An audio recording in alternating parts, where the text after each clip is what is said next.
Alex Rufer back with the armband on after finally shaking off the effects of glandular fever, which have affected the Wellington Phoenix captain since well before Christmas. You can see the win probability there sees Western United well ahead, but Wellington does have history on its side, winning 9 of the past 14 games between these two sides, including being unbeaten in the last 4. As we take a look at the lineups, John Aloisi's side dispatched of the Mariners 8 days ago. Riku Danzaki returns to the starting side. Of course, Abel Walletty only lasted 26 minutes against the Mariners and has failed to recover. James Donachie returns to a matchday squad for the first time since round 1 after calf surgery. He takes his place on the bench alongside Jake Nidowski, who is also returning. He's featured on 6 occasions off the bench for Western United this season. Well, Noah Botic, what a season he is having. He scored 7 in his last 7 matches. He leads the A-League Golden Boot race with 10, but Wellington is one of just 2 clubs that he's yet to net against. None in 4 against the Phoenix. The other club being Western Sydney Wanderers. Won't he be hoping to change that statistic this afternoon? Speaking of the Wellington Phoenix, Giancarlo Italiano knows it's last chance saloon, and there is still a glimmer of hope. It has to be this afternoon. He welcomes Marco Rojas back into his starting lineup. Corbin Piper is also back in the 11 after being benched against Melbourne City. Those 2 players come in for Paolo Retre and Nathan Walker, who are on the bench alongside a new face as the substitute goalkeeper. Dublin Boone gets his opportunity with illness, keeping Josh Oloyemi at home. Well, I spoke about Marco Rojas. He is a huge inclusion. It's his first start since before Christmas. He has had 2 games off the bench following a long-term ankle injury, and he's hoping for a happier run ahead in his second stint at the Knicks, of course, making his debut 15 years ago in yellow and black. The Knicks just getting into the huddle. Alex Rufer laying down the law. There is John Aloisi. He's only won 5 of 23 games against Wellington. That's his worst record against any opponent as a coach.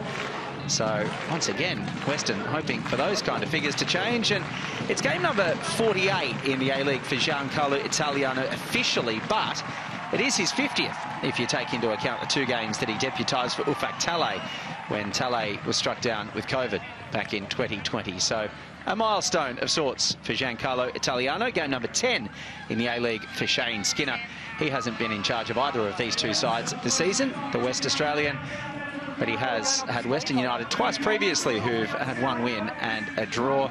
And there is the VAR centre. Daniel Elder in the centre of screen is the VAR for this match, and Brad Wright to his left, the assistant VAR.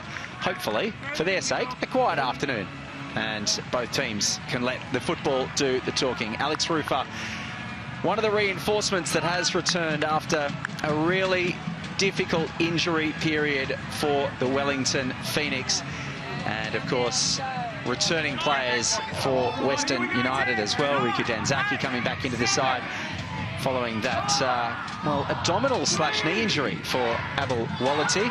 And Angus Thurgate, of course, who has been ever-present this season, other than, of course, 1 game out for a yellow card accumulation. So we are underway with Western United looking to continue a fine run of form. They've won 2 in a row, only 1 loss in their past 7 matches. So John Aloisi will be hoping for that to continue as Rufer gives the ball away. Angus Thurgate picks it up, and then he loses possession as well. Wellington looking to attack immediately, but the ball through from Marco Rojas was easy to be picked up by Matt Sutton in the Western United goal. Yeah, what a season Matt Sutton has had. Of course, he's had to do it the hard way, hasn't he? Happy birthday to him. His 25th birthday yesterday after long stints on the Pine early in his career at Melbourne Victory and Melbourne City, getting his opportunity as a #1 in the A-League this season. Matt Sutton, who'll be looking to celebrate his 25th birthday yesterday with 3 points this afternoon. That ball ultimately finding its man on the way through, and Thurgate can continue it on. Trying to find a way through up the left channel, Western United. Switch potentially on. Tate Russell has space, and it does end up with Russell on the right-hand side. Skips away from Giraldez. A new face for Wellington, of course, Chico. Another attacking option, but Botic, 10 goals so far this season, and he gets an early corner for his side. So the first opportunity for Western to get into the final third, and they win a corner. Noah Botic looking lively on the edge of the area, and it's the veteran Scott Wootton who gets the body in the way. But already the attacking intent is there, and what a race that is. Noah Botic and Hiroshi Ibasuki, 18 goals between them. Ibasuki looking to keep up with his younger strike partner. Thurgate's in, swinging delivery. It's flicked on, and it's going to be claimed by Reece Bozanovski. Can you believe it? Inside 3 minutes in Tarnier, the in-swinger from Angus Thurgate, not defended well by Wellington, and Bozanovski gives his side the lead. Well, he barely has to leap off the ground, Reece Bozanovski. It just flicks off his head, nestles into the bottom corner. Albie Kelly-Heald is rooted to the spot. The Wellington Phoenix defence completely missed the ball on the way through. Bozanovski has his second of the season, and just the second of his career as well. And if Wellington were hoping to keep their season alive this afternoon, it has started in the most unfortunate way they could think of, with Reece Bozanovski popping up with a header from close range. And it's a long way back now for Wellington, although, of course, a long, long time left in this game. Sam Sutton trying to race down on the end of that one. And Western United have a goal buffer inside 3 minutes. Bozanovski scoring against Sydney FC back in round 8.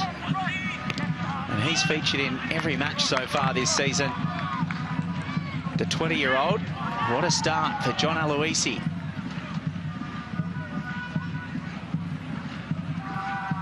Another one of the local juniors that's come through the Western United Academy. 7 of them in today's matchday squad. The Spring Hills and Sunshine George Cross Jr. One of the first players actually to graduate through the academy. So a wonderful occasion for him to score in front of family and friends as Rufa tries to flick one over the top. But Western United managed to clear the danger, and now Danzaki on the left-hand side of midfield this afternoon with no Wallety. Can take on Corbin Piper, and Piper just jockeying that one out for a goal kick. And this afternoon on the sideline for us, Jake Barkadesh in warm conditions. Jake, what a start for Western United. Good afternoon. Yeah, good afternoon, Glenn. It was a wonderful ball by Thurgate. It practically just hit Bozanovski on the shoulder there and rolled in, but the conditions of the ground are absolutely immaculate. The ball's zipping around early. It's not as windy as it has been in previous games here at Western United, which is a little bit more interesting. I thought that might bring Wellington into the game a little bit, but so far it's been all Western United, which is true to their home form this season. Certainly has been. Thanks, Jake. Great record at home this season. 7 games, just the 1 loss to Auckland 2 games ago. This is Wellington's first visit to Ironbark Fields. As Imai loses out in the middle of the field, and Wellington with an opportunity here. Put the ball into the middle from Giraldez. Couldn't find Barbarousis.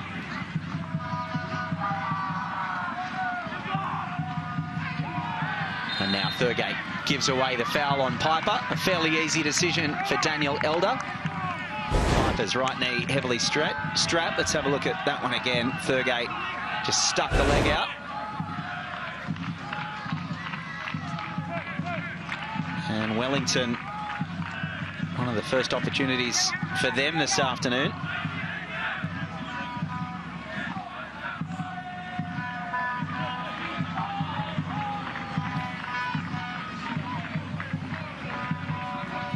Final third has been the area of most concern for Wellington this season. As Giraldez will look to swing a right footer in towards the edge of the area, towards the back post, and well, that is wasteful from Wellington, and unfortunately that is a continuation of their struggles in the final third. Jake just mentioning the breeze and the fact that it's nowhere near as strong as it has been in the past. There was a game a couple of weeks ago against Auckland FC where it was absolutely barreling down from south to north. But I don't think the breeze played too much of a factor in that free kick from Giraldez. As Western United look to break again. Grimaldi can cut back in towards the left foot. Not a great ball across for Danzaki. Wellington win the ball back through Sheridan. But only momentarily. Rojas loses out. It's won back by Western United. And Shamoon decides to go back to Thurgate. Western, with that 1-goal buffer, are able to play things at their pace.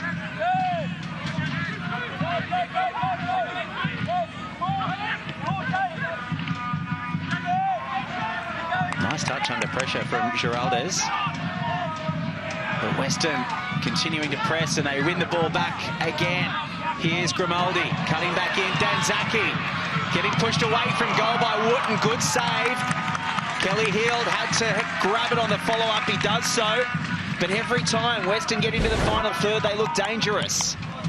Danzaki, it's a wonderful touch to get past Piper. Scott Wooten does well to tighten the angle. And then Kelly Heald is able to grab it on the second attempt. Once again, Wellington trying to play out from the back. Jonah Luisi was looking for a free kick, but they will get the throw.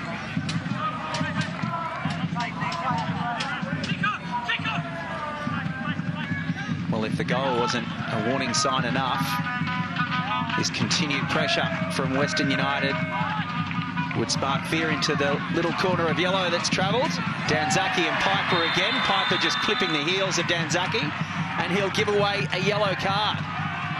So an early booking for the right fullback of Wellington Phoenix. That's his second of the campaign, but also it means he has to walk a tightrope for another 81 minutes.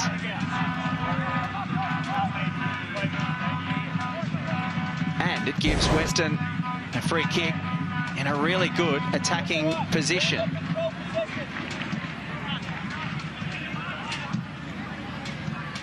Thurgate is over it. Danzaki is there as well.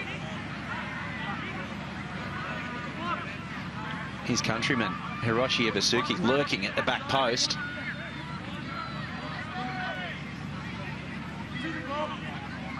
And this one could be tricky for Kelly Heald, with players swarming around the 6-yard box.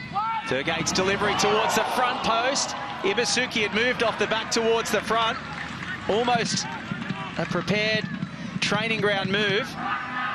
And this time, Western couldn't capitalise. Bozanovski was there at the back post as well. He could have had a double, but it just skidded past him. And Wellington breathe a sigh of relief. Look at Ibasuki and Botic prepared for that short ball. Kelly Heald putting it straight over the touchline. Well, we know they like to play out from the back, Wellington. Botic and Ibasuki were aware, and that pressure forced Kelly Heald into the mistake. Bozanovski wins out, wins the throw. And you just saw there the exasperation on the face of Giancarlo Italiano. Wonderful season last year. And the flick on from Wellington was a dangerous one. It could have gone anywhere, but it did go far enough to stymie Western's attack. Only momentarily, though, because Tate Russell tries to find a way through. And now Shane Skinner will bring it back after an age for the tackle on Costa Barbarouses, who's continuing to argue the point. They have got the free kick. there'll be nothing more than that. But yeah, Giancarlo Italiano just threw his head back after such a fantastic campaign last season. Of course, player turnover, injuries this season has been certainly Wellington's biggest downfall. Guys like Alex Rufer and Marco Rojas missing for such large periods of the season. Ibasuki trying to find Danzaki. He does so. Wooten getting across in cover. No one in the middle. Well, Danzaki played a wonderful ball across the 6-yard box, but it's only wonderful if there's someone on the end of it, and there wasn't on that occasion. So the Knicks can break through Sutton. He runs straight into Bozanovski. Bozanovski links up with Botic, gets away from Rufer, goes to ground, and Alex Rufer will go into the book. So it's 2 yellow cards in the space of 13 minutes, and in particular in the space of 4 minutes for Wellington, as Alex Rufer just saw Noah Botic heading towards the edge of the 18-yard box. So you have a look at that ball across the 6-yard box again from Danzaki. Well, if there were green and black shirts, you'd put that down on the score sheet as a second goal. That's Alex Rufer's 4th of the season. And of course, after 21 games, the 5 yellow card limit reverts to 8. So he's walking on a tightrope for another couple of games yet. That'll be Kelly Heald just sorting his wall. Danzaki and Thurgate over it, just the 2 men in the wall. Rufer is one of them.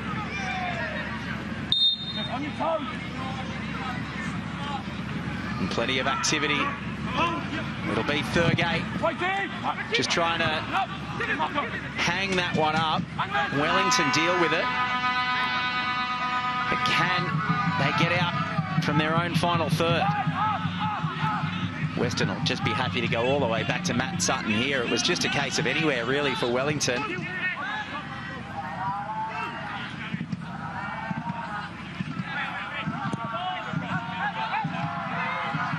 Almost chasing shadows at this stage.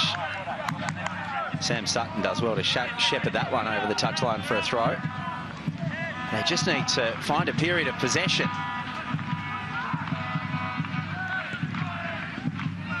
Western United swarming Wellington Phoenix.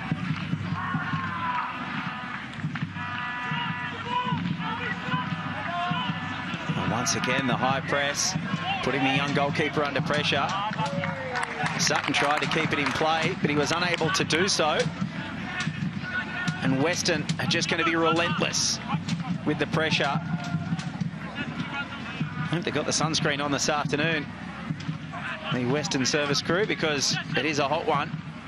Over 30 degrees. No drinks breaks this afternoon. There was plenty of talk that might occur, but the temperature has dipped significantly enough to avoid drinks breaks this afternoon. I think both teams would have probably enjoyed some respite. And certainly that heat could play a huge role in Wellington Phoenix's performance as the 90 minutes continues to roll on. Leonard absolutely blasting that one upfield. Heald will have to use his head. No, he volleys it clear.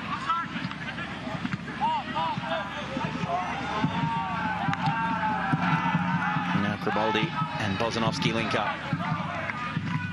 Dylan Leonard, fantastic season at the back for the 17-year-old. The youngest player in the club's history. Bozanovski and Danzaki.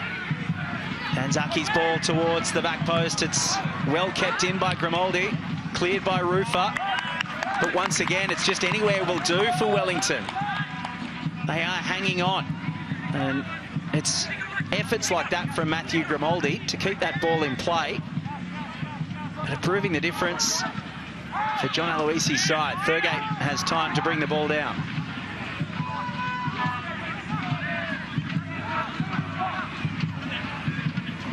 Shamoun still there.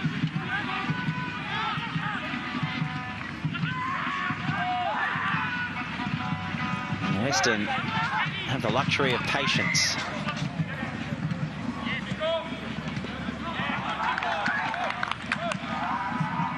That's a good win by Giraldez.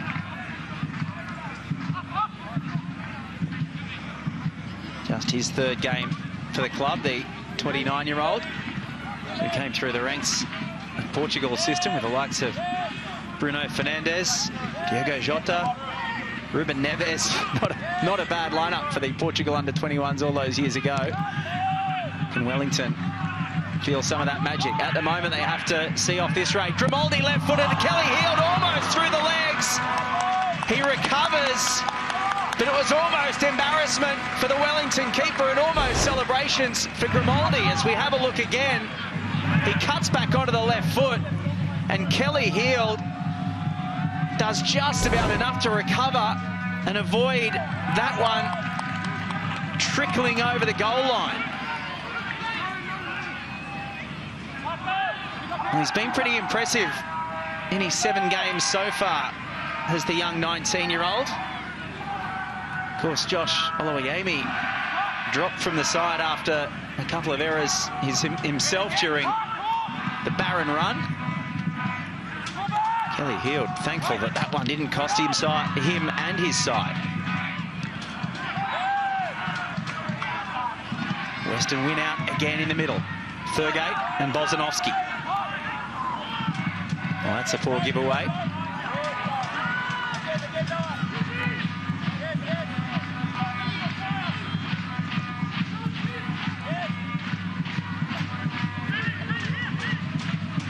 Payne struggling for options. Has to go back to Wooten.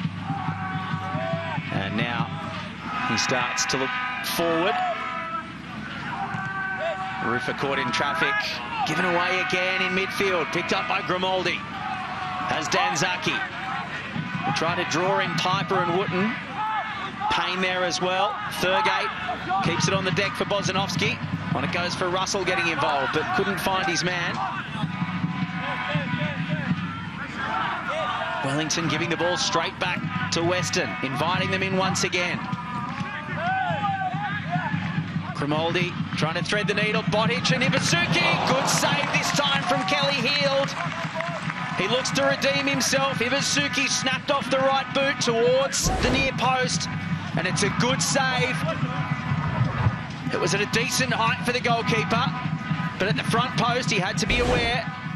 Western win another corner. They scored from their first. What can they come up with here? Thurgate, the man on set-piece duty this afternoon. This will be out the outswinger.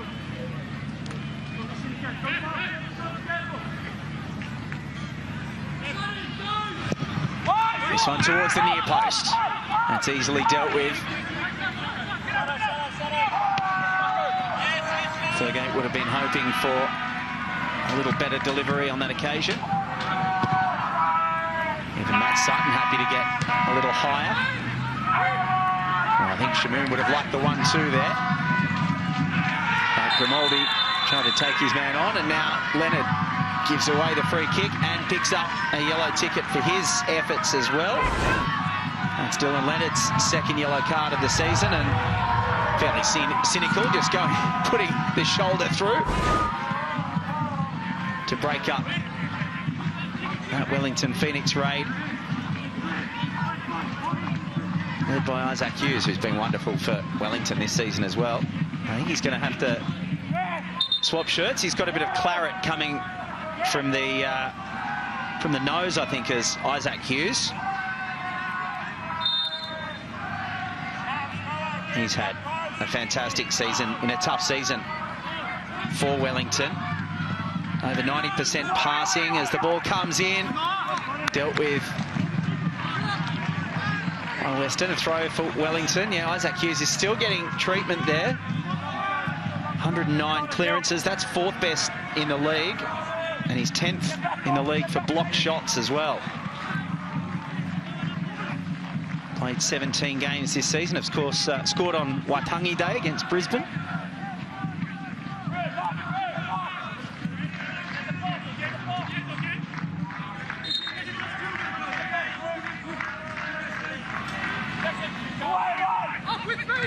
throw from Piper, bobbles around. It could have been dangerous, but it was just out of reach of Tim Payne. And now the quick release from Sutton for Danzaki. The cavalry arriving for Wellington Phoenix. There's Isaac Hughes in jumper 50 after having to change it because of blood. And that ball from Danzaki can't find another Western United player. Giraldez is able to take a touch and then does really well to send Rojas free. Marco Rojas on a scheming run through midfield. And Tim Payne gets involved in the action. That was better stuff from Wellington. And it was impressive away from their own end, which they're not always perfect at, and they haven't been this season.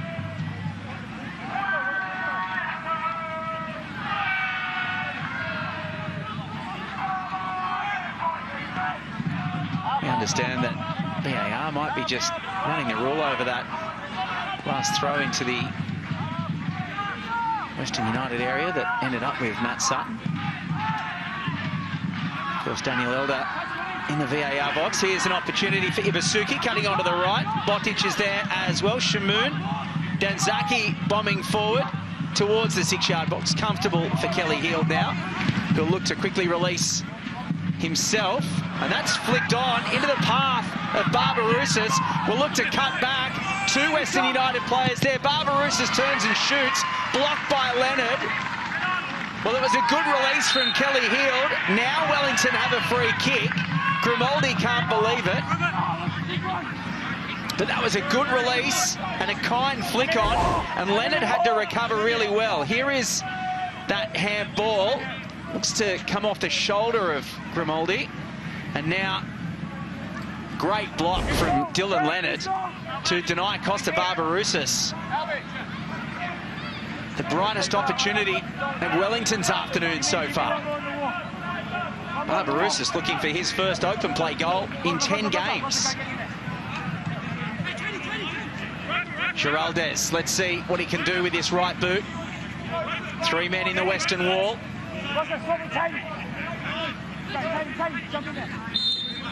Oh, there's confusion about who the third man's going to be, and Giraldez will go for goal.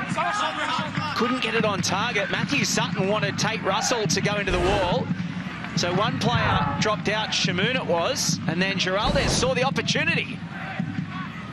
Wasn't to be, but as we go down to the touchline with Jake Barkadash, Jake, Wellington just starting to look a little livelier.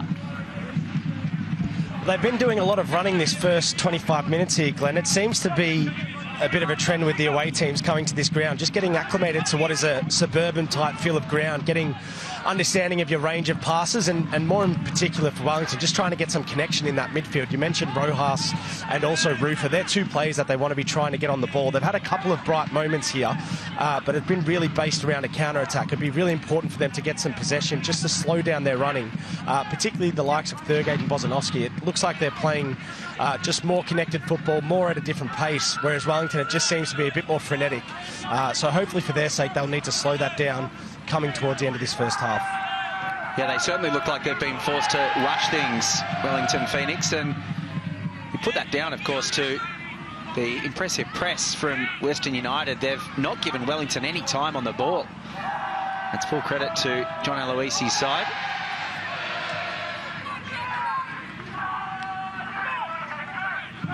It's interesting, the comments regarding the setup at Ironbark Fields. Of course, a fairly new venue with plans for a much larger stadium in the precinct, but very different to many other stadiums in the Isuzu UTE A-League, isn't it? It's got that Australia Cup vibe to it on occasion, but take nothing away from the organisers at the club. They've done really well to create a home. It is community round as well in Western Melbourne, celebrating this community.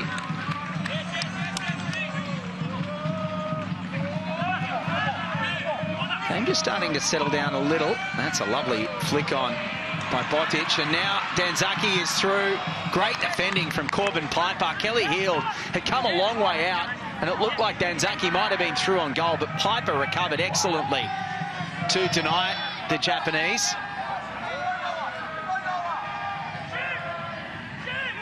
And it started with that beautiful flick from Noah Botic to changed direction of play, caught Wellington on the hop. Here it is again, a really quick switch of play. A lovely ball through the middle from Ibasuki, and look at the recovery from Corbin Piper. Danzaki looking dangerous, and Kelly Heald was in a really vulnerable position.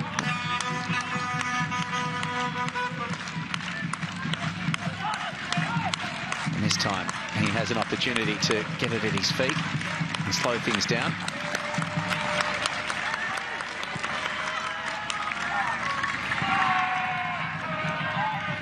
Struggling to find a way up from the back here, Wellington. Oh, and that's a poor switch of play. Grimaldi ends up with it comfortably. Ibasuki takes a big touch. It falls. Oh, I thought it was going to fall back at his feet after Hughes' clearance was blocked. But fortuitously falls at the feet of Kelly Heald. That could have ended anywhere. Hughes had to make the block. And it was high risk.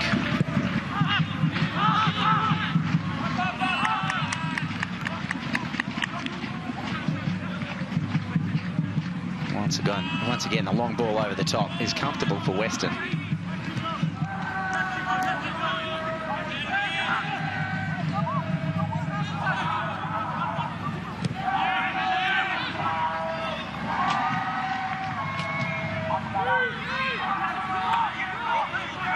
Shamoon, plenty of space, allowed to move forward comfortably, but gives the ball away fairly carelessly. And then Wellington unable to capitalise once again. That ball was nowhere near Giraldez. Plenty of frustration already on show. Not quite half an hour through this one. Western United going ahead inside 2 minutes through a Reece Bozanovski header following an Angus Thurgate corner. 3 players in the book as well. Corbin Piper and Alex Rufer both picking up cards for Wellington. Dylan Leonard for Western United. Here's Shamu. Danzaki. Those two linking up on the left-hand side. Payne pushes them wide. Danzaki for Thurgate. Cuts back, wins another corner.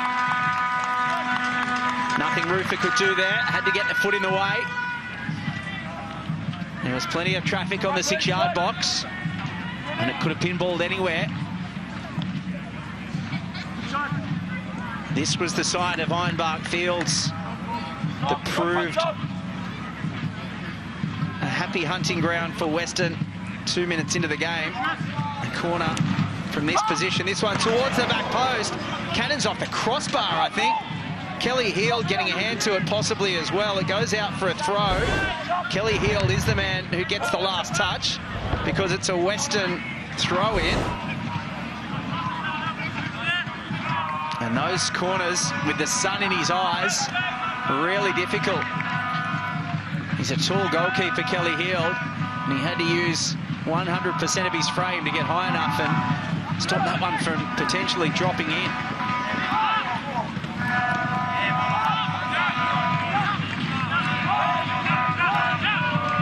Another warning sign from Western.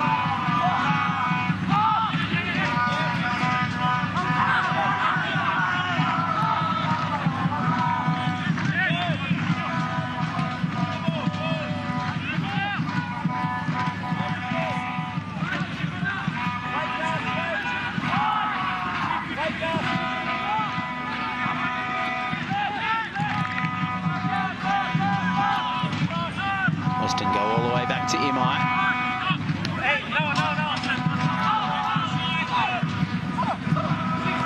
Almost inviting the Wellington press in. Barbarousis once again leading the line on his own. And now Wellington almost win the ball back. Tate Russell is away, flying through in cover. Was Isaac Hughes doing really well because Tate Russell was looking lively there. Ibasuki and Danzaki, still they come. Botic goes to ground, might have rolled over on his ankle there. We'll keep an eye on Noah Botic, it looked awkward. Wellington looking to break again. And he is struggling on that right ankle. He's back on his feet, but Danzaki and Ibusuki linking up beautifully again. The low ball through. And you could see it was awkward for Botic as he tried to put his back towards goal and hold the ball up.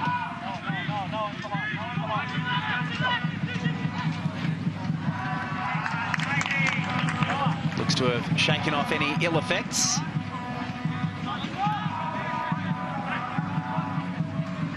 And there is a good travelling contingent of Wellington Phoenix fans.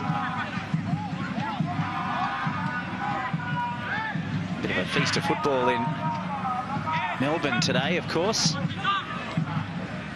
Not quite the only game in town as Western United continue to push forward. Charbel Shamoun. There it is, Melbourne victory in the Mariners. Live and free on 10 Bold and Paramount Plus as well. Can the Mariners and Mark Jackson turn around what has been a thoroughly disappointing campaign for them? Central Coast and Wellington, the absolute standouts of last year's campaign. The Mariners winning every trophy available to them. Tough to follow up. Here comes Western again. Danzaki towards the goalkeeper. Ibusuki on a follow-up will score. Hiroshi Ibusuki gets the 9th of the season. Riku Danzaki played the ball across the middle. Noah Botic was there looking to pick the pocket of Kelly Heald. But Kelly Heald got just enough of a touch on it to keep it away from Botic. Not enough of a touch to keep it away from Ibusuki, and they lead 2-0. As we have a look at the Harvey Norman replay, Kelly Heald getting in the way of Noah Botic, but the defenders couldn't recover in time, and Hiroshi Ibusuki scores one of the easiest goals that he'll score this season, and he's now just one behind Botic in the Golden Boot race. Western United, 2 to the good. Beautiful ball through from Matthew Grimaldi, and one touch from Danzaki. There's not really much more than Kelly Heald could have done than that. He would have hoped that there was a defender to scramble it away. But Ibusuki was Johnny on the spot. There he is, Western United 1-2. And it is the 34-year-old, 11 years Noah Botic senior, chasing the young pup down. Well, Wellington were defending its shadows a little bit there. Not reactive enough to Kelly Heald's save. Now Alex Rufer has gone down. Ibusuki is not sure what the referee's decision was, but he is going to go into the book. It's not Ibusuki, it's Angus Thurgate, I beg your pardon, who was involved in the challenge. As we have a look at the replay here, Ibusuki was there, and then Thurgate just steps on Rufer's boot. Thurgate is still arguing the toss.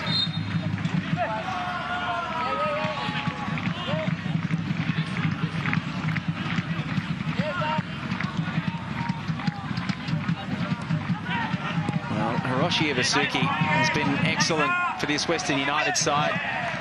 Playing across from Adelaide. And what a strike combination him and Botic have formed. Another attacking throw for Western. 10 minutes plus stoppages remaining in the first half. They'll be looking to add to their advantage. Shamoun is going to shoot from long range. Kelly Heald thought about it, but he pulled out of the save, and in the end it's well clear of that right-hand upright of the Wellington goalkeeper. As we see this one again, Shamoun just put the eyes up. He saw the goal open up. I'm not sure whether John Aloisi was overly impressed that that was the decision he ultimately made. Charbel Shamoun, of course, another one of the local juniors. Coming through Sunshine George Cross. He went to the Melbourne City Academy, but returned back to the Western youth setup before getting his opportunity, a 21-year-old. Now, Wellington with a free kick in an attacking position. I think it's Isaac Hughes in the wars again. Riku Danzaki offering the apology, and back, I beg your pardon, it's Matthew Sheridan just struggling to get to his feet after a heavy collision. I wanted to take the free kick quickly. Let's have a look again. Riku Danzaki, oh, it's a nasty tackle. And the studs almost showing. Possibly lucky not to go into the book. No wonder Sheridan is still looking a little ginger there in the foreground. Giraldez's floated ball towards the back post. Back with Giraldez. Gets away from Danzaki towards the 6-yard box. Barbarouses goes up for it. Here's Piper. And now on the snap is Rufer. Well over the bar. Couldn't get his head over the ball on the volley. It'll be a goal kick. And unfortunately for Wellington, shots and chances are few and far between, and they just have to make the most of them. It was recycled well. Alex Rufer can't make that one count. He went so long without a goal in his A-League career, didn't he? Alex Rufer, well over 100 games.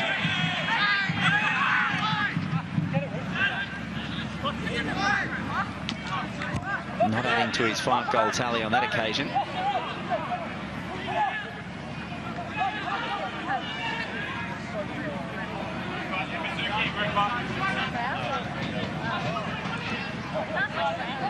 You could see the warning there of Hiroshi Ibasuki, and he was the man that got to the ball first for Western, but Tim Payne shows plenty of strength to win it back for his side. Piper trying to get past Shamoon. It's a heavy touch, and Matt Sutton comes out bravely and collects with Piper flying through. And now Tim Payne looks to be limping a little.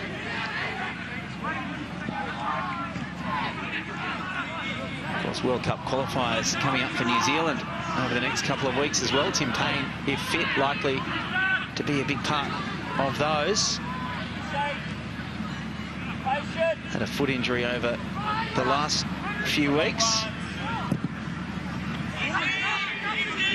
He missed those previous World Cup qualifiers against Vanuatu and Tahiti because of injury. He'll be hoping to feature against Fiji in a couple of weeks' time. The winner of that going through to play New Caledonia or Tahiti for a place in the World Cup.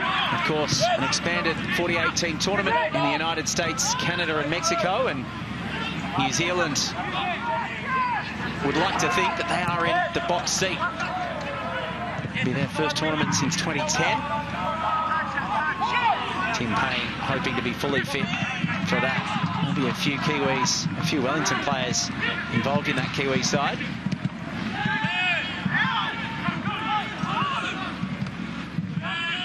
Costa Barbarouses. Sam Sutton as well. Marco Rojas. Alex Rufer, of course, plenty of all-white experience in this Wellington side. Here's Giraldez. Sheridan keeps it alive, going back to Wooten.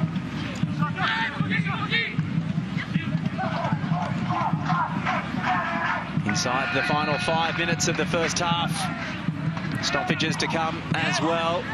Nice little flick on. First time from Barbarouses to Sheridan. Payne, and back to Sheridan now. Looking to dink onto the right boot. There's 2 yellow shirts there. Waiting at the back post. Great shot on goal from Sutton. And I thought Matt Sutton had to get a hand in there, but in the end, it cannoned into the side netting. Sam Sutton on Matt Sutton. It was a great ball over the top from Sheridan. Sam Sutton had plenty of time, maybe just sliced it a little.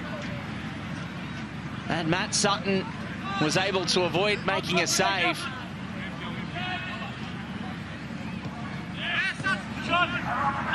They're the moments that Wellington need to turn this game back around. They have had 5 shots on goal today, none on target. As the ball comes through for Danzaki, good defending from Piper again. No shots on target against Melbourne City last week either for Wellington. They've only just ticked over the 100 shots this season in this game.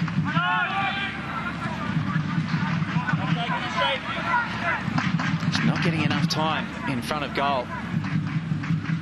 The Knicks.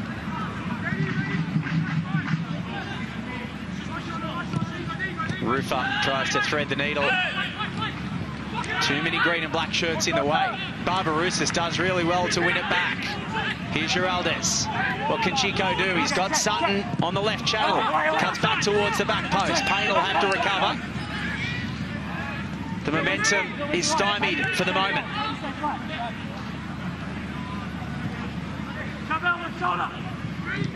And Western United can get their banks of 4. Reset. Their defensive structure back in place.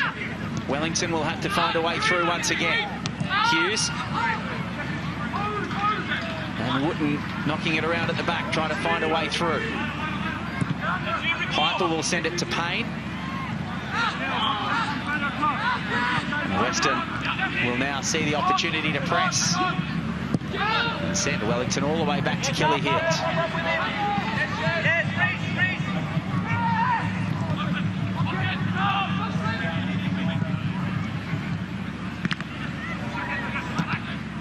Chested down by Payne. Rufer tries to find a way through.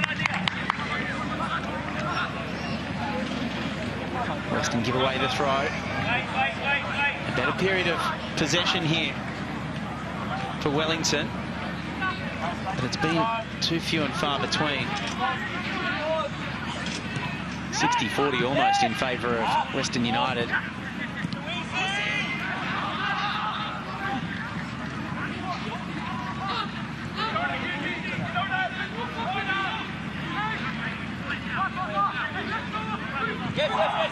Time running out for Wellington this half. That was impressive from Geraldes. Wins it back after a lovely little flick on. Sutton's there again. Russell couldn't get there. Geraldes again on the backup. Cuts on the right foot. Great control. Just keeping it away from Tate Russell on a string. Doing it himself again. Geraldes in tight spaces. Ran out of teammates though, and the green and black shirts converged.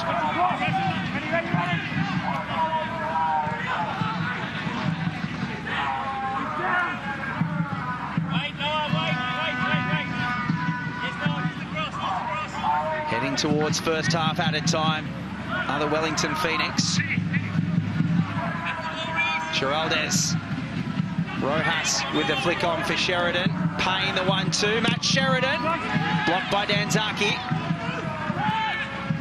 Still they come, the Phoenix. Payne on the left foot. Sutton has to dive, but it misses towards the left post. It was Rojas, in fact.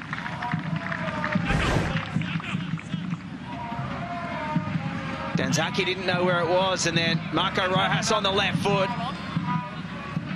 Once again, can't get the shot on target. Can't force the goalkeeper into making a save. Jack Morgan indicates there'll be 2 minutes of time added on at the end of the first half. 2 goals for Western United.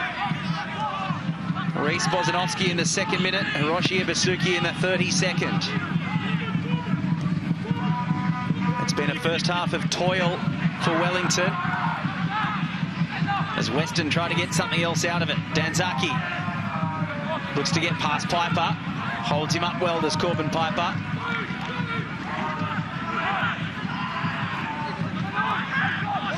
Two Western United players crash into each other. Bozanovsky and Shamoun it was.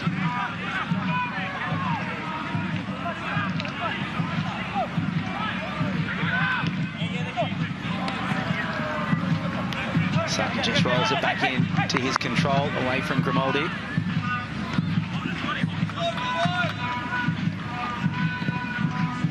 Wooden goes route 1. Barbarouses tries to control it with his head. Shamoun gets in the way and Matt Sutton cleans up. Sutton goes to ground. I think Barbarouses might have lashed to try to get the ball. Absolutely no malice, but he does understand, I think, that he can't put the foot there as the goalkeeper is reaching out. And think there was a huge amount of contact. Matt Sutton is still on the deck. Probably just happy to wind the clock down and see out the opening half. It will be a free kick. Here's the replay again, where Shamoon does really well to get in the way and prevent Barbarouses getting to that ball. Hiroshi Ibasuki with his 9th of the season in the 32nd minute, doubling Western United's advantage. Shane Skinner brings a halt to the opening 45 minutes on a hot afternoon at Tanya. It was Reece Bosanowski who gave his side the lead inside 2 minutes following an Angus Thurgate corner. And then Hiroshi Ibasuki,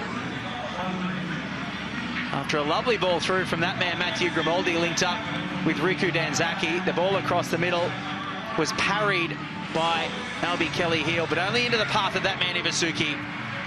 It is half-time at Ironbark. Western United 2, leading Wellington Phoenix 0. And don't go anywhere, because we have got all the highlights from the opening 45 on the other side of this break.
Yeah, I'll have a look if it pulls up. Yep. Here. Getting him on handheld one. Testing 1 2 3. Testing 1 2 3. Ball over the top, and Fanala's got there. So can you see me watching this? Yeah. Okay, so move this moving here because we're gonna go this way. Yep, I've got ya.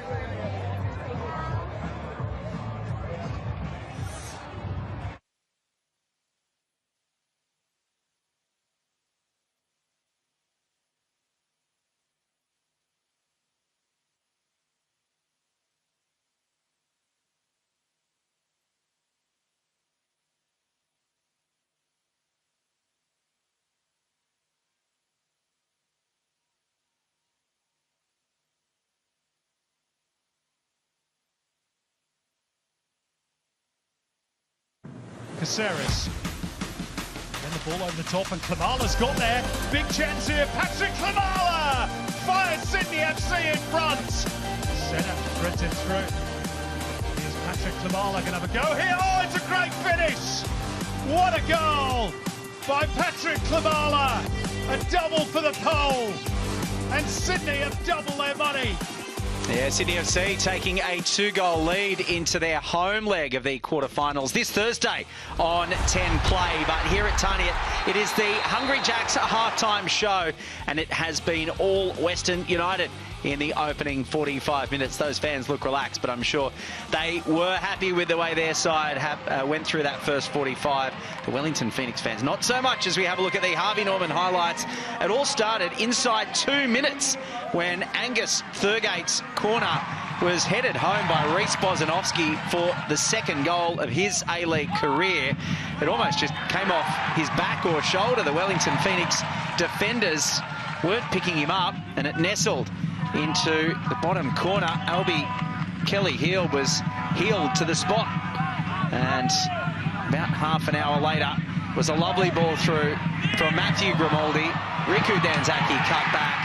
Kelly-Heel on this occasion parried it clear, but he could only parry it into the path of Hiroshi Ibasuki, and Ibasuki picked up his 9th goal of the campaign. A really easy one for the former Adelaide United talisman. As we look at the first half stats, Wellington were well down on possession early in the game, but they got it back to 54-46. Attempts are quite even, but when you look at shots on target, Wellington haven't been able to make Matt Sutton make a save. That is easier written down than said, as we have a look at some of the chances in this first half as well. Matthew Grimaldi and Riku Danzaki were linking up really well. Danzaki was so dangerous down that left-hand side in the first half. He was involved in a lot of forward momentum for Western United. Thurgate was dangerous on his set pieces as well. Corners and free kicks, and through the middle of the field as well. Thurgate and Grimaldi almost forcing a massive error from Albie Kelly-Heel, but he did recover on that occasion to keep it out from trickling over the goal line. Grimaldi once again linking up with Noah Botic and Ibasuki. This one was at a decent height for Kelly-Heel, but he still had to make the save at his front post. He's been by far the busier of the two goalkeepers, and he had to slap that one off the crossbar as well after another dangerous corner in from Angus Thurgate. Matthew Sutton had very little to do in the first half. It was this snapshot from Sam Sutton that fired into the side netting and almost giving Wellington a goal, but they couldn't get one on target. It's 2-0 at half-time. The first of 2 games in Melbourne this evening. The second one is at Amy. It's the Mariners travelling to take on the Victory. There for us, Daniel McBreen and Michael Zapponi. It's a hot one again in Melbourne tonight, Tara, and Melbourne Victory will need to find some form after a disappointing performance last week. Danny McBreen joins me. He's been enjoying the sights and sounds of Melbourne. Danny, Melbourne Victory need to find something after last week. They were very lucky, to say the least. Yeah, well, they stole a point last week, didn't they? They really should have been put to the sword by Brisbane Roar. Really below par performance, but got the point in the end, so they can take something from that. But as far as performance goes, they want to see a marked improvement tonight against One thing that Arthur Dillis can do differently is use Alex Badalato, who's just returned from the Under-20s Asian Cup, player of the tournament there. Does he use him at all tonight? I'd have to say he's got to be involved at some stage. I think you'd bring him in with a player who's feeling that good and confident and done that well at a major tournament. You want to keep that going and get him involved. So I would definitely have him involved. Whether or not he starts, maybe, is that the big question? Yeah, he could. And maybe he should after their performance last week. The Central Coast Mariners haven't won a game in 8 in all competitions. It's getting tough for them now to play finals football. Yeah, it is. Look, 9 points adrift from the finals. Their records for scoring goals and conceding goals is not very good this season either. It's a far cry from last season where they were riding that wave and doing so well. Confidence seems to be low, but they need to change it up tonight to have any chance to finals football. Yeah, a lot of youth in there, a little bit of experience in Trent Sainsbury. Let's hope he can help his team rebound tonight. Thank you, Macca. Thank you, Zappers. Yeah, not a great record at Amy Park either, the Mariners. As we have a look at the Paramount Plus Player Index, the man who got the ball rolling for Western United, Reece Bosanowski, is top of the pops, and no surprise that the man who got the second goal, Hiroshi Ibasuki, is in second spot. Sam Sutton has been the standout for Wellington. Let's get down to the touchline. Jake Barkadesh is standing by. Jake, who has taken your eye through the first 45 minutes of this one?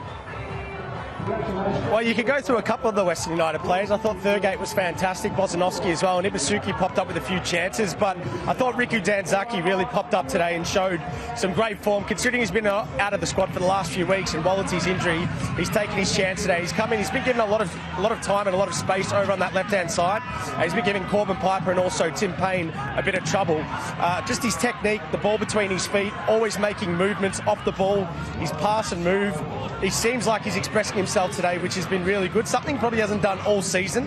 And John Aloisi will love to know that he's got a player in this run of form going into the back end of the season.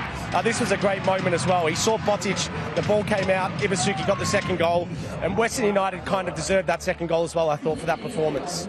Yeah, certainly. Thanks, Jake. We'll hear from you plenty more in the second half. That is the Hungry Jacks halftime show. Don't go anywhere because we've got another 45 minutes here at Tunniet.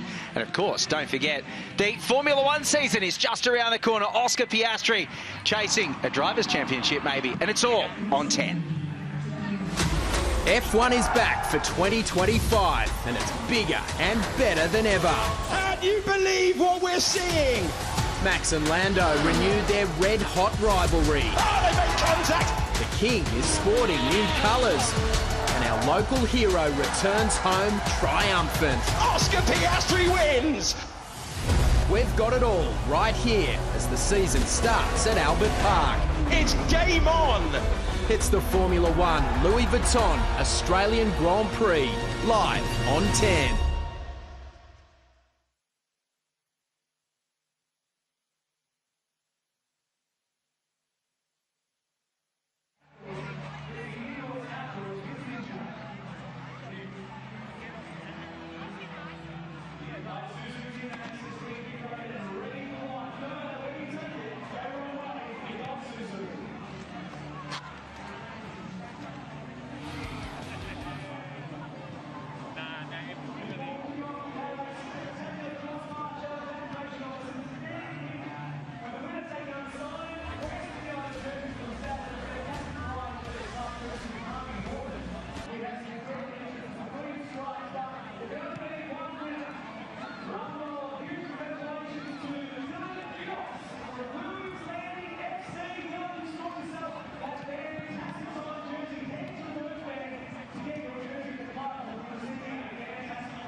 Welcome back to Ironbark Fields in Tuniet, where it is the home side, Western United, with the advantage. 2-0. They lead Wellington Phoenix at half-time.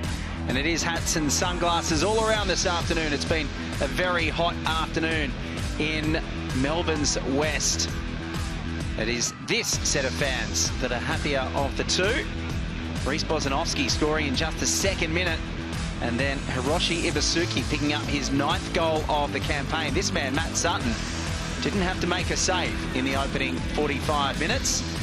That is now 3 halves of football that Wellington have gone without a shot on target. Can Hiroshi Ibasuki find another one in the second half? He's only 1 goal behind his teammate Noah Botic in the Golden Boot race. Botic with 7 goals in his last 7 games. Ibasuki now has 9, but Alex Rufer and the Wellington Phoenix will be looking to find goals of their own in the second half. Isaac Hughes has his number back on his back. He was wearing number 50 momentarily in that first half after picking up a bit of a blood nose.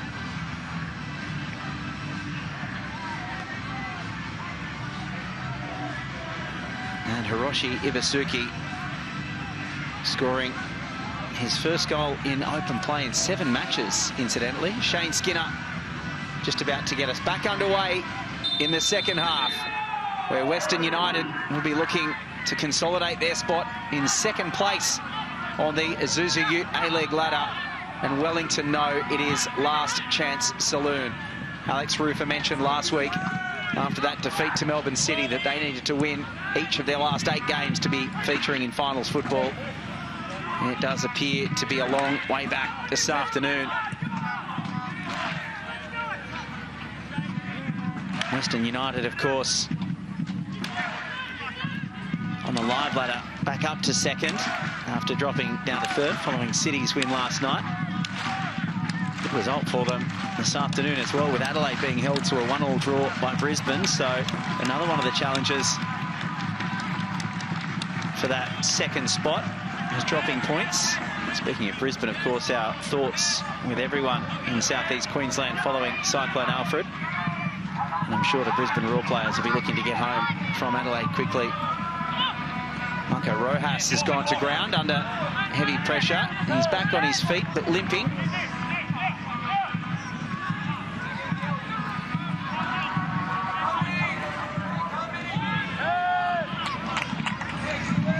Now Bozanovsky can move the ball quickly through the back line.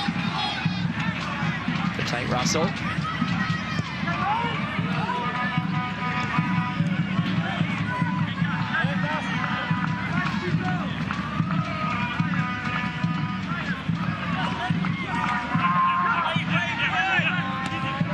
For options, can't thread the needle for Shamoon, but Tim Payne gives away the throw. Hasn't been a particularly busy afternoon at the office for Dylan Leonard, but he did have to come up with a big block in that first half to deny Costa Barbarouses, the 17-year-old defender. Shamoon going all the way back to Imai, and Leonard is under pressure. So he has to find Matt Sutton, who will start a fresh attacking raid from the back. Just easily finding a way through Western United. Ibasuki to Danzaki, and now here's Noah Botic. Wooden had to get there. Got the foot in the way, and then played back for Kelly Heald, with Botic bearing down on goal. But the way that Western United transitioned there was way too easy. Ibasuki again stays on his feet after the shove in the back from Hughes, who blasts it up the touchline to nobody.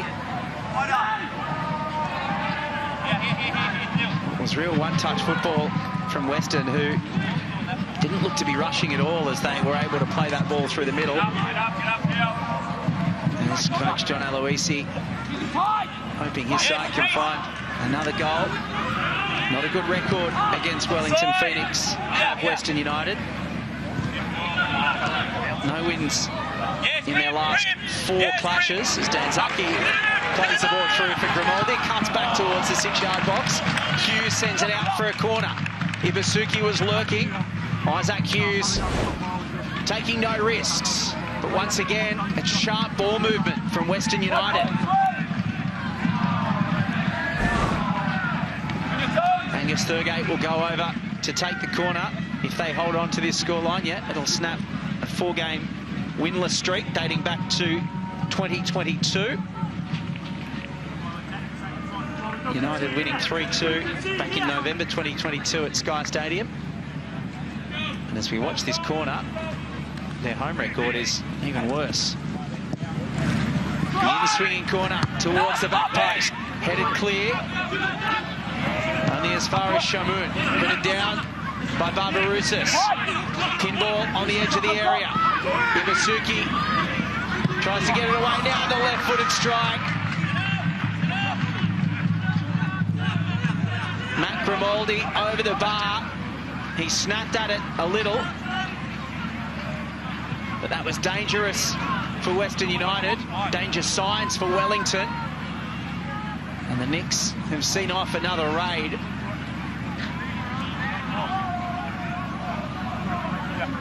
Western United starting this second half in similar fashion to the first.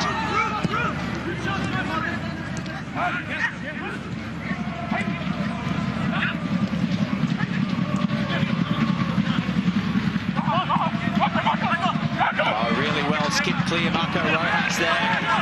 But Leonard recovers and wins the ball back for his side. Danzaki. Western sending players forward again. Danzaki on the outside of the foot. He finds Grimaldi this time. And this time Matthew Grimaldi won't be denied. It was beautifully won in the middle of the park by Dylan Leonard. And Matthew Grimaldi scores his 3rd of the season. And Western United lead 3-0. As we have a look at the Harvey Norman replay, Marco Rojas did really well for his side before losing out to Leonard. And then what a ball from Danzaki. Grimaldi has all the time in the world. Kelly Heel gets a hand on it, but it's nowhere near strong enough. And Riku Danzaki's outside of the boot assist gives Matthew Grimaldi an 8th career goal. It's a wonderful finish. As I said, the 3rd of his season. Has played every game so far this season. And you'd have to say that Matthew Grimaldi's goal in the 51st minute could just about sink Wellington's season. Well, Riku Danzaki, Jake Barkadesh spoke about him in the halftime show. He was outstanding down the left in the first half. And that is a delightful ball through for Grimaldi. It's a poor ball from Scott Wooden, puts it straight over the touchline. Frustration and fatigue really creeping in for the Wellington Phoenix. It's been a barren run. They've scored just 1 goal in their last 3.5 matches now. Of course, that goal came in the 6-1 drubbing at the hands of Auckland. Here's Ibasuki. He'll have a think about striking, and it's just wide of the post. Goes out for a goal kick. It's been a frenetic start to the second half as we have a look at the replay. Ibasuki can't quite get this one on target. He was slipping as he tried to shoot. Let's get back down to Jake Barkadesh. Well, Glenn, one thing Western United's been good at all season is killing teams off when they have a chance to go for the death. That's why they're sitting where they are in the ladder. If they continue to do so, they'll be second in the ladder. I think Giancarlo Italiano was just hoping they would hold on for a little bit more here, Wellington, as he's got Ishige, Nagasawa, and also Brooke Smith warming up on the sideline, particularly with Rojas not having a full 90 in him. They were looking to make some changes, but I'd see more goals coming here from Western United. Yeah, another opportunity as the game starts to open up. Ibasuki lays it off, and Danzaki, he's done everything this afternoon but score. He puts that one over the bar. Selfless play from Hiroshi Ibasuki to set up his countryman. Really end-to-end stuff. And you could just see the tiredness of Wellington. They looked good in that transition, but they gave the ball away cheaply. And that is where they're going to find their undoing as they continue to fatigue in this second half. They will keep looking to play out from the back. It's another poor giveaway. Shamoon picks it up. They're just putting themselves under relentless pressure as they try to break here. Rojas can link up with Barbarouses. The 1-2, Rojas will look to come back in. Imai gets in the way, and Rojas frustratedly has to give up on that one. Wonderful defending from Tomaki Imai, and once again, nothing at the end of it for Wellington. Marco Rojas has looked lively this afternoon, but it has been a tough day at the office for him and his Wellington teammates. Of course, hasn't played since before Christmas with that ongoing ankle injury, Marco Rojas. He's come off the bench in the last 2 games, but minutes have been scarce. It was good link-up play with Costa Barbarouses, who's cut a lone figure oftentimes this season as they give the ball away again through Wooten. Now Noah Botic and Ibasuki. Ibasuki can lay it off, but Grimaldi was desperate for it. Ibasuki went himself. Grimaldi couldn't believe it. He wanted a double. Sam Sutton breaks away for Wellington. Well, they were just about lining up there, Western United, after another poor giveaway from Scott Wooten. And they are, unfortunately, Wellington, continuing to shoot themselves in the foot. Sheridan maintains possession for Wellington under heavy pressure. They go down that left channel. There's nothing in the final third for them once again. Danzaki's touch is heavy, so Piper wins it back for his side. Here is Corbin Piper. Giraldes lays it off for Sheridan, can't control it. And now Danzaki will try to hold the ball up to get the support of Shamoon, who almost gets the better of Tim Payne. And now Scott Wooten blasts that one absolutely anywhere just to give his side momentary respite under relentless Western United pressure. And we are going to see those changes that Jake Barker-Dace touched on. And it is going to be Luke Brooke-Smith entering the fray for that man who has toiled so hard this afternoon on his starting return from injury. Marco Rojas makes way, and Luke Brooke-Smith comes in for his 8th appearance of the season.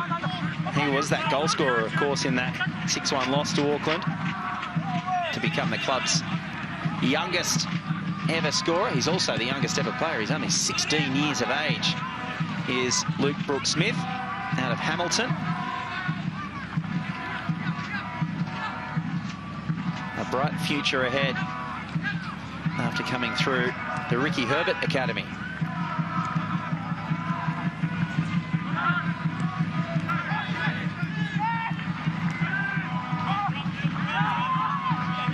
Nice turn from Barbarouses. Giraldes, who just checks his run and looks for options. The shadows lengthening at Ironbark Fields. And Wellington would appreciate that after a 30-degree plus day. A hopeful ball through. Matt Sutton wanted it. Dylan Leonard was taking no chances and headed it clear.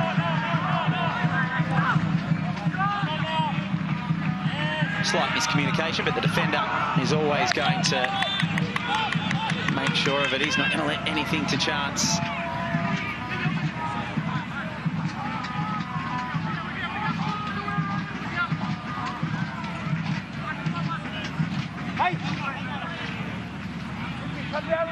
Not a single shot on goal so far through the first almost 15 minutes of this second half for Wellington, who give the ball away again. They do win it back, though. Payne, the first touch for Giraldez, wins the free kick for his side. Giraldez wants to take it quickly. He does so. Ball over the top for Barbarouses. Imai gets in front of him. Tomiki Imai blasts it up the touchline for a Wellington throw.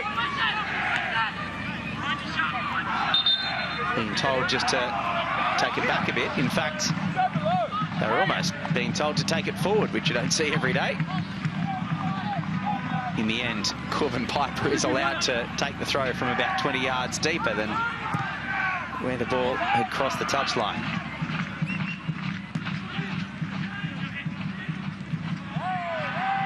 The ball over the top for Brooke Smith.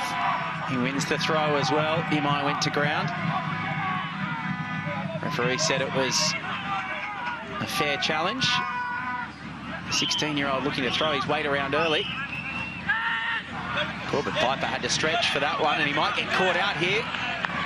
He does really well to recover, though. Gives away the throw. That's probably best case scenario with Riku Danzaki in the form that he's in.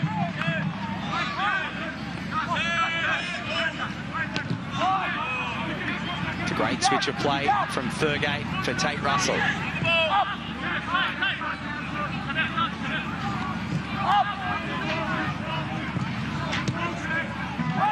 Thurgate brings it down for Grimaldi, and now a nice little ball through to the middle of the area where Botic goes to ground. Shane Skinner wanted none of it. To be fair to Western United, they weren't complaining either.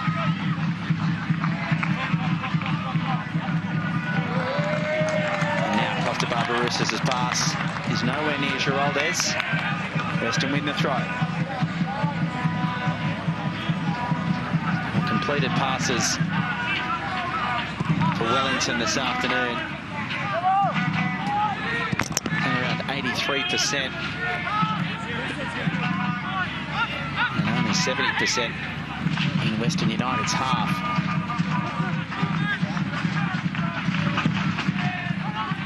They go route one this time, but Matt Sutton's able to take it comfortably. Running out of ideas almost for the Phoenix as they try to find a rare goal.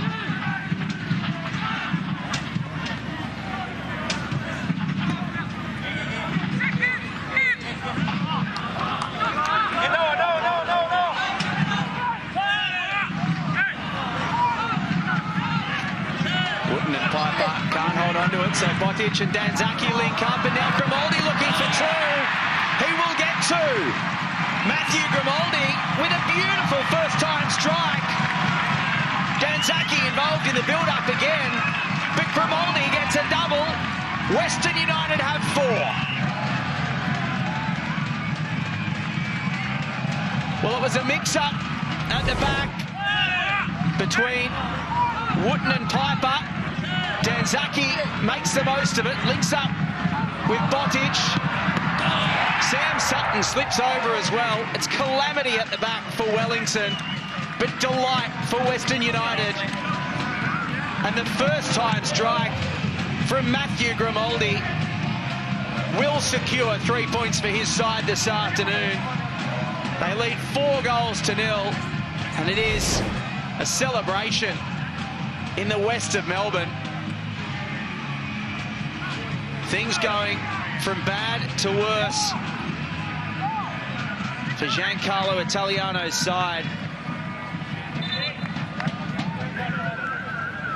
They haven't lost 4 in a row since back in 2022. Over the Christmas New Year period, 21-22. Jordan Lawton is going to be introduced now for Western United, and coming off for the man who got the ball rolling in just the second minute, Reece Bozanovski, scoring his second goal of the season. He gets an early mark, and Jordan Lawton will make his 12th appearance of the campaign. The boy from Ballarat.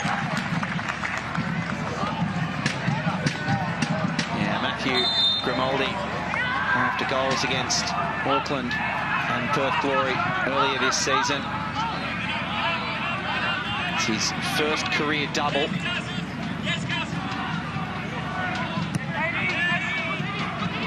And once again, Wellington trying to play out from the back, putting themselves under so much pressure. Down 4 goals to 0. Here's Payne. Rufa. They do well that time, but Rufa gives it away to Imai. Western United on the front foot again. Here's Noah Botic looking for 11. Great save, Albi Kelly Hill on the follow-up. Piper snaps it clear. Noah Botic thought he had 11 for the season. He thought he had a 5th, but Kelly Hill wasn't to be beaten on that occasion. He gets the boot in the way, and Noah Botic can't believe it. He can smell Ibasuki sneaking up on the golden boot tally. Thurgate now, linking up with Grimaldi, looking for a hat-trick. This time it's blocked. But still they come. Western United, Tate Russell. Cleared by Hughes.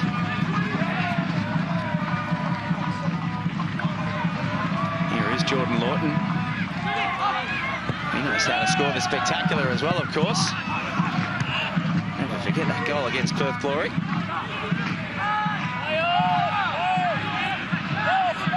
Of course, resulting in a red card as well. Bit of midweek football for you as well. Wednesday night, Melbourne City at home to the Newcastle Jets, the resurgent Newcastle Jets. And we speak about Western United keeping pressure at the top of the ladder. Well, Newcastle's first engagement before that trip to Melbourne midweek, which will be live on Paramount Plus, is up against Auckland tomorrow. And wouldn't Western United love to sit back tomorrow and hope for the best as Wellington through Payne plays it across goal. That was one of their best moments of the second half. But Payne is unable to find Brooks Smith at the back post. Giraldez did really well. Look at Chico Giraldez just finding Tim Payne, and then the ball across the face was nowhere near Brooks Smith. So Wellington unable to find the back of the net. Sam Sutton will go off on the far side. We've got a few changes for Wellington. Giraldez is making way as well. And Nagasawa is coming on. It'll be the end of the section.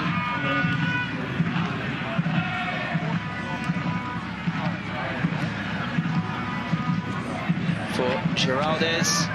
Shiga is coming on as well. Rufa getting an early mark. Nathan Walker started last week, so he is coming on for his return. There is Nagasawa coming on for Matt Sheridan in the middle of the park. And while we have this short break in play, let's go down to Jake Barkadesh. Well, Glenn, I've just been watching Noah Botic, and like I have for most of this season, sometimes when he's not in the game on the ball, he's always in it with his positioning, with his pressing, and like any deadly striker, he's always a chance to score a goal here, as he's done so much this season. We've also got to remember the Socceroos squad does come out next week, which, whether he gets picked or not, Noah Botic will definitely be in the discussion in Tony Popovic's squad going forward. So I think this is a time now with the sting being taken out of the game, the likes of Ibasuki and Botic will be smelling blood in front of goal. Yeah, John Aloisi has certainly been talking up his Socceroo prospects, hasn't he, Noah Botic? Heading into the final throes of that World Cup cycle. Australia looking to qualify directly in this third round, not have to worry about the fourth round. Need to start picking up results, and wouldn't Noah Botic, at the very least, as you say, be in Tony Popovic's thinking, potentially being part of the Socceroos squad. And when goals are at a premium for the national side, someone who scored 10 this season and 7 in his last 7 is a pretty good shout.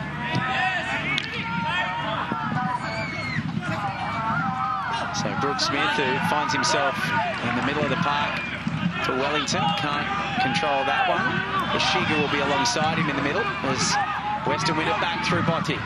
Grimaldi looking for three.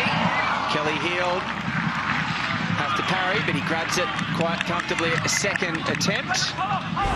But Matthew Grimaldi, geez, he has got goals in him this afternoon, hasn't he? Cuts back in on that left foot again. Straight at the goalkeeper on that occasion. And once again, Wellington just inviting the pressure by playing out from the back. And Nathan Walker finds himself on this right-hand side. He can't control.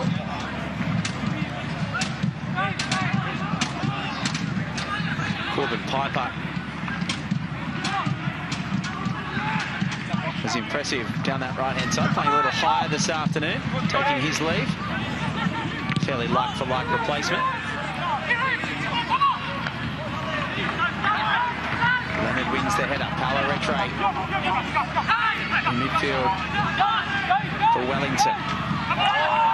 And now Thurgate can't control that one, gives away the throw. 20 minutes for Wellington to try to come up with something. Well, by their own admission, it would be essentially the end of their season in terms of being able to make the finals. After the Auckland game, Giancarlo Italiano suggested 7 out of 9 that they needed to win. Alex Rufer said last week they had to win all 8. They have 7 left now. This is a good run through the middle of the park by Nagasawa, finding Barbarouses, but once again, no one in the middle. And Matt Sutton can pick it up comfortably. Barbarouses frustrated again.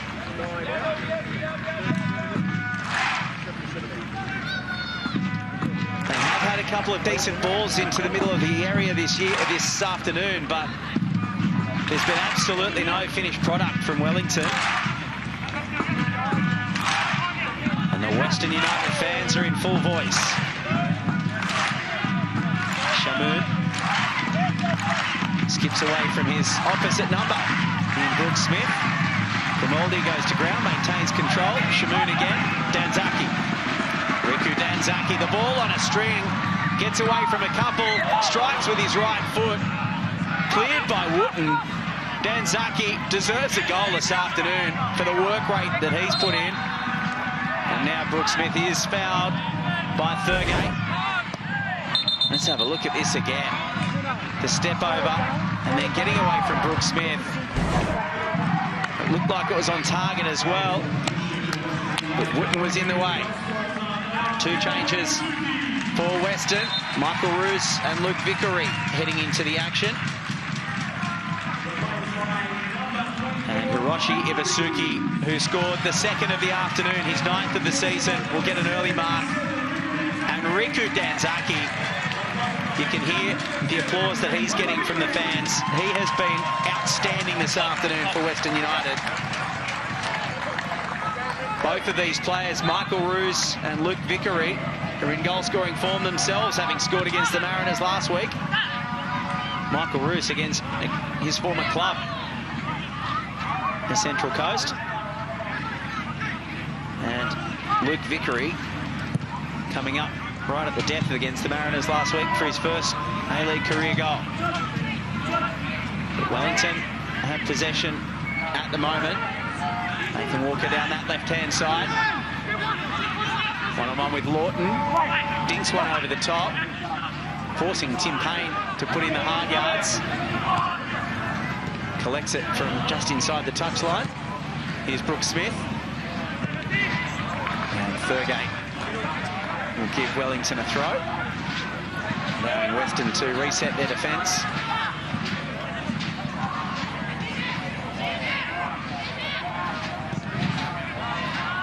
Wellington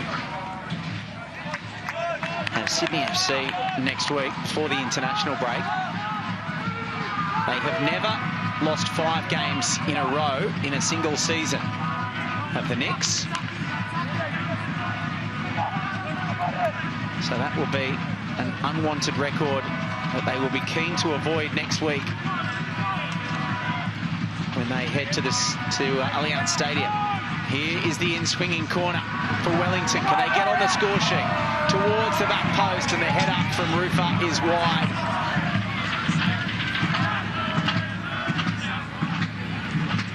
In fact, it was Isaac Hughes who's still got plenty of claret coming out of that nose. After a first half collision.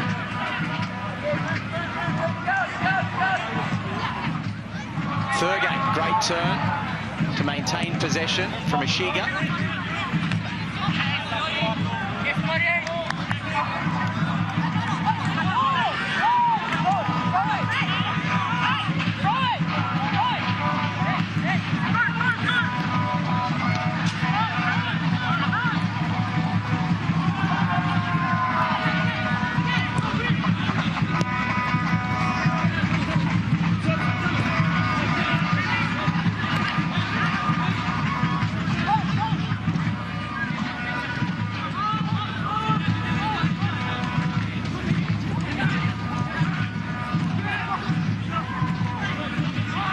Maintaining possession, but unable to find a way forward. The Knicks, now they do. Here's Brooks Smith, but he won't be able to run that one down before Matt Sutton comes to the edge of his area to collect. Quick release. Given away, though. One by Payne, who might have picked up a cramp there. Barbarousis. Nice little 1-2. And the ball through the middle is wasteful again. Nathan Walker was there, but it was nowhere near him. Nagasawa with the ball through, unable to find his man.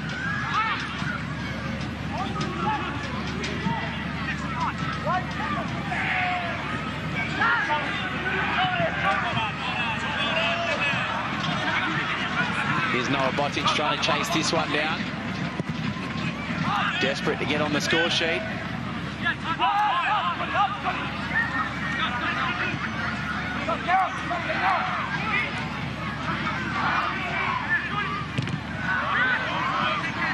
Thurgate gives it away. Paolo Retre wins it back for Wellington.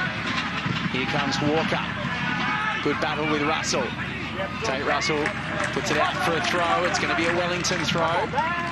Taken quickly.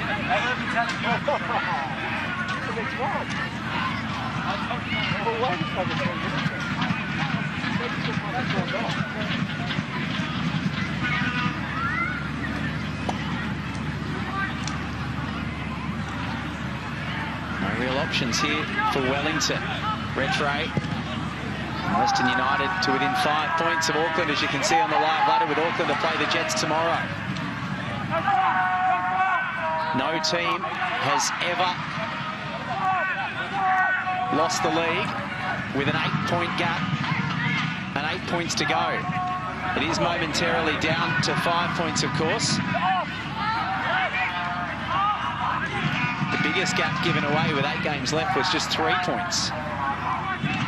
So Western do have a mountain to climb if they're to claim the Premier's plate. But Auckland will know they have to, first of all, get the job done in Newcastle tomorrow and then see out the rest of the season to ensure they would emulate the Western Sydney Wanderers as first season Premiers. Here's Brooks Smith. I'm sure the Wellington fans watching back home on Sky don't want me to continue to sing the praises of Auckland FC, but it is great to see football in New Zealand firing at the moment. It is good to have your company this afternoon as Western United make a double change. Rami Najarine and Jake Nidovsky head into the action. And Noah Botic won't get the opportunity to add to his 10 goals this season. He makes way with 13 minutes remaining, alongside the man who did score a double this afternoon, Matthew Grimaldi, getting an early mark. What a performance by him, his first career double. And now an opportunity for Najarine and Nidovsky. Some late minutes. Jake Nidovsky has come off the bench 6 times so far this season, as the 4th officials board is in the wars. Seems to have survived.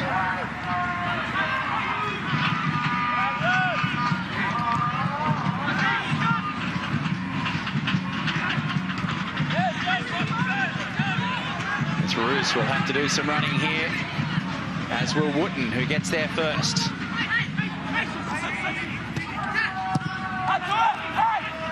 Trey gives the ball away for Russell and falls for Vickery, who took maybe a touch too heavy. He might does well to keep possession for Western. Here's Vickery again, looking for 2 goals in 2 games. Ball towards the back post is too deep.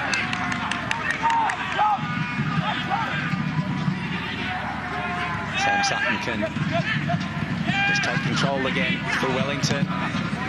Oh, it's another poor giveaway as they play out from the back. It's off the post, and the follow-up is over the bar from Rami Najjarine. His first touch of the game could have been a goal. After Wellington gave the ball away, playing out of the back again. It was a really tight angle for Vickery, and Najjarine couldn't get it down on the follow-up. But Wellington, once again, just inviting the pressure. Can they score on the counter? Walker cuts back inside. Nice little option towards Brooks Smith, puts Sutton under pressure. Sutton has to play at it. Barbarouses tries to play inside to Rattray, still with Brooks Smith. Turning in tight areas, and the offside flag has gone up.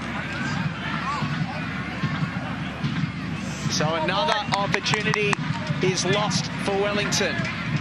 Unable to get a shot on goal on that occasion. 10 minutes plus stoppages to go for them. It has been lean pickings this season in front of goal for the Wellington Phoenix. Just 17 goals, 4 more than Perth Glory.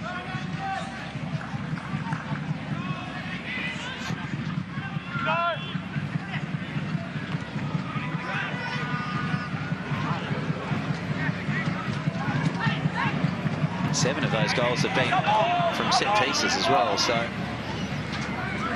only 10 from open play. As Tim Payne has gone to ground, we saw him pick up a bit of a cramp a few minutes ago. There is the yellow fever, who always turn up. The little corner of yellow in Australia, of course. They look happy enough, but they will be bitterly disappointed. Another tough afternoon at the office for Giancarlo Italiano and his side.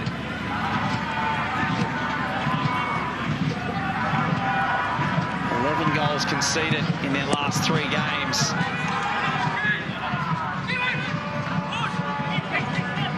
They have dominated possession in the second half, but they've just had absolutely nothing in the final third to show for it until Nathan Walker will score the goal for Wellington. Matt Sutton got big hands on that.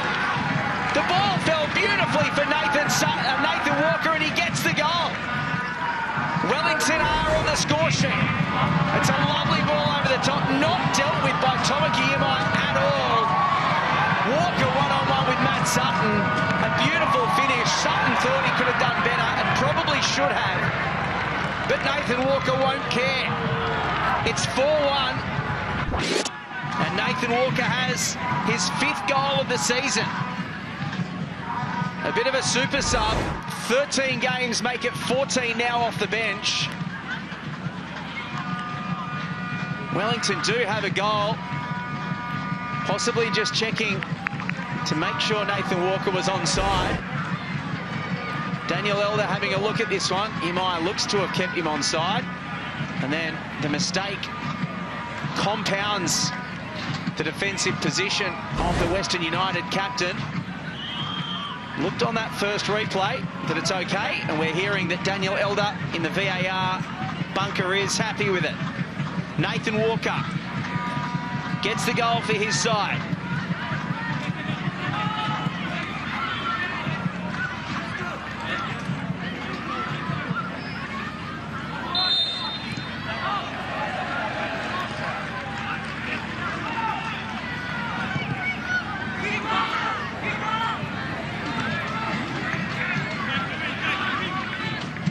He's made 4 starts for Wellington this season. It is his first A-League goal. A lot of columns in the statistics. Good shank there from Ishiga. They maintain possession though. Retre tries to find a way through. Once again for Barbarousis. Walker slips over. Well, that could have been another opportunity for Wellington to score a quick-fire second.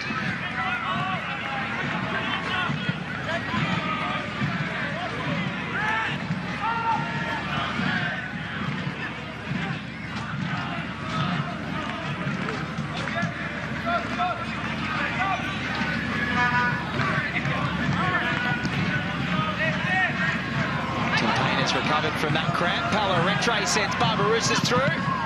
It's a good block from Imai. Vickery can wing it back for Western. Nice little 1-2 with Roos.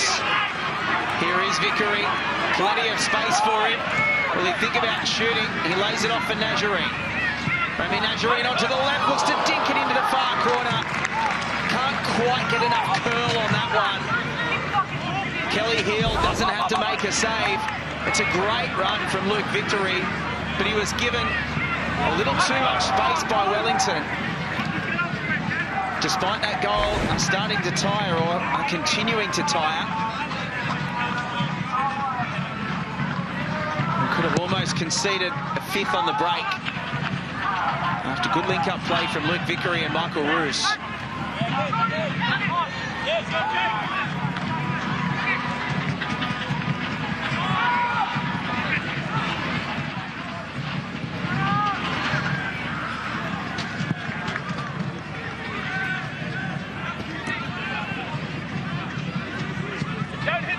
So Western United, who have only won once in 6 home games against Wellington. Their first home game here at Ironbark Fields against the Knicks. And they will get a rare win over their opponents this afternoon.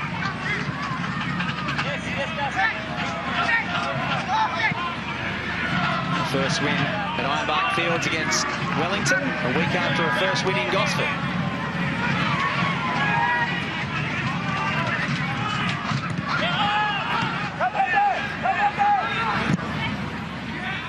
No surprise that the man with 2 goals, Matthew Grimaldi, is well clear on the Paramount Plus player index as Brooks Smith tries to get past Shamu.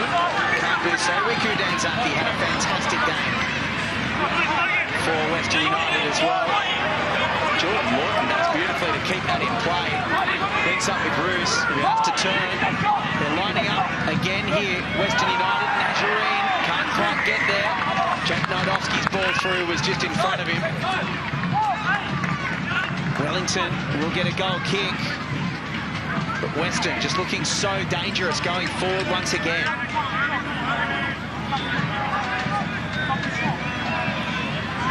Jordan Lawton with excellent footwork. Close to that left touchline. Far outstripping their XG this afternoon. Western United, as Brooks Smith goes through the back of Vickery, wins the ball, gives away the throw.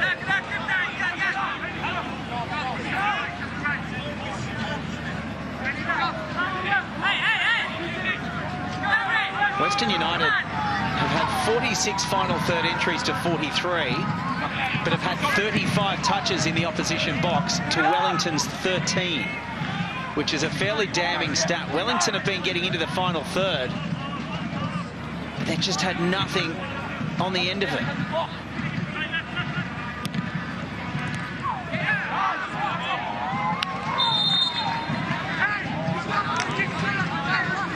Western win the throw, much to Tim Payne's chagrin.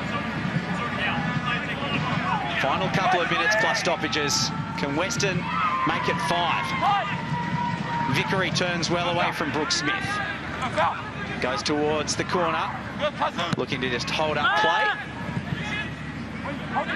Nagasawa hoofs it clear, but into the danger zone.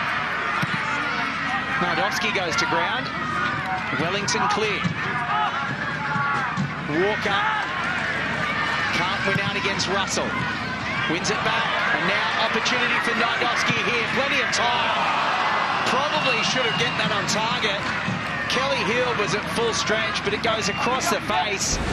Nidowski knows that he's missed a big opportunity to make it 5. He had all the time in the world, couldn't get his shot on target. The score remains 4-1. Possibly could have been another.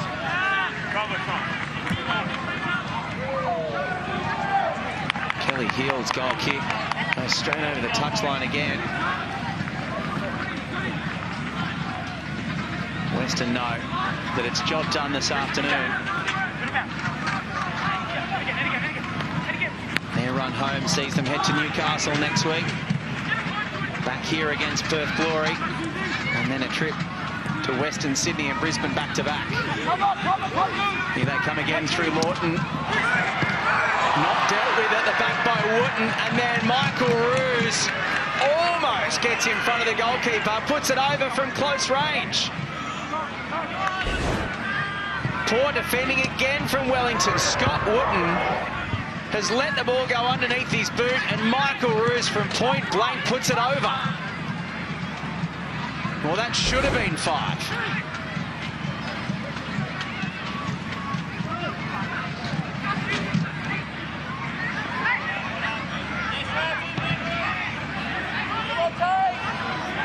Decent ball.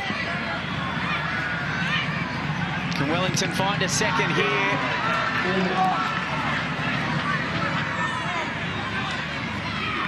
Just unable to make the most of those final third entries, aren't they, Wellington? Nagasawa goes to ground. Sam Sutton looking lively there.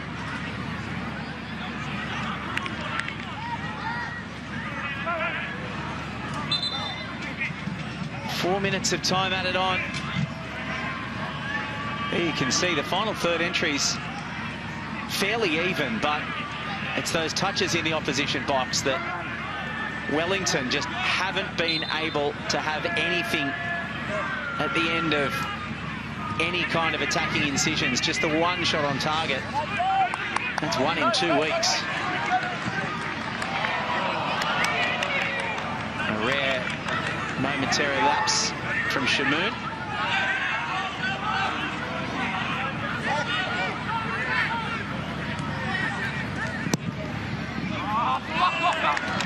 And poor distribution again from Kelly Hield.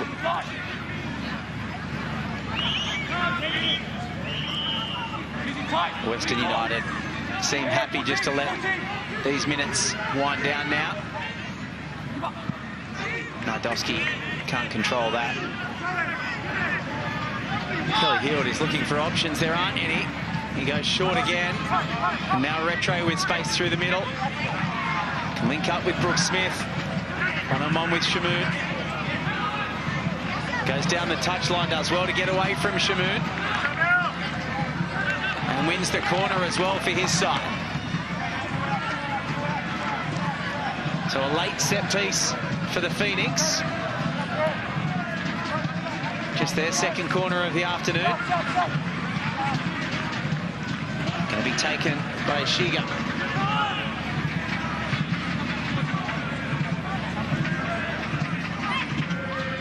The outswinging corner from Ashiga towards the back post, dealt with by Western. They'll have to keep it in though.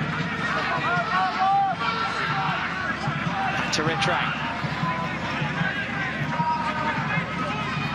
Tim Payne will launch this one in, try to find a yellow shirt. Matt Sutton is out comfortably to collect and sees off yet another final third entry that doesn't result in a touch in the opposition box. Good goalkeeping from Matt Sutton. With the likes of Isaac Hughes watching on. And Sutton is happy to take every single one of those 6 seconds that goalkeepers are allowed.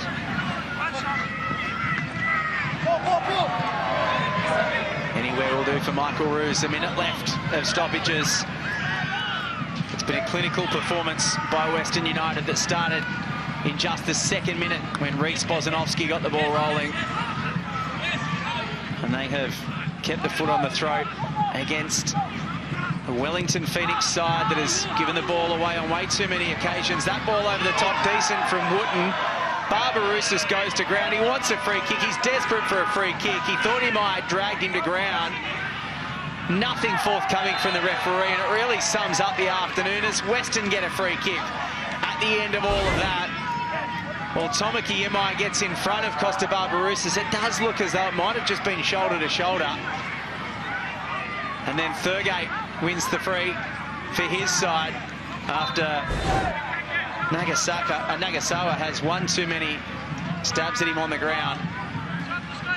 Well, that is frustration personified. Costa Barbarouses. Matt Sutton's free kick will just about be the last action of this one at Ironbark Fields. It is. Shane Skinner blows the full-time whistle. Western United have 4, temporarily closing the gap on Auckland at the top to 5 points. A double to Matthew Grimaldi, Reece Bozanovsky and Hiroshi Ibasuki scoring goals as well against what has to be said, a disappointing Wellington Phoenix outfit. Handshakes for Giancarlo Italiano.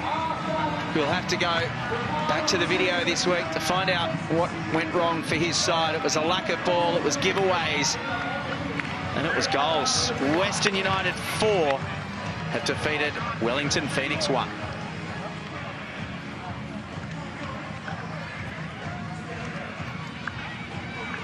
As we have a look at the Alex Tobin medal points, Angus Thurgate discussing the 90 minutes with Scott Wooten. And Angus Thurgate does feature in our Alex Tobin medal points. But it was Riku Danzaki who had an outstanding game for Western United, picking up the 3 points. Matt Grimaldi scored 2 goals for his side, a worthy recipient of the 2 points. And as I said, Thurgate completing a clean sweep of the Tobin medal points for Western United. Let's get down to Jake Barkadash with some immediate reaction.